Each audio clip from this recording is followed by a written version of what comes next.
We have 3 kids now, and yes, Dena is a whore. Things are going well now that we have the kids on a steady drip of Benadryl.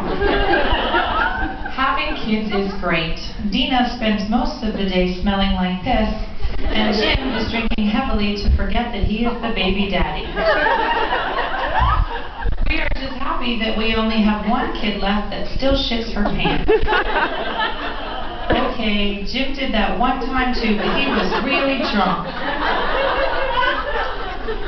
Jim is doing well. He is lasting so much longer in the bedroom. Wow, he really gave it to me hard the other night. Dena is doing well. She is drinking less, but prescription drugs may be a problem down the road.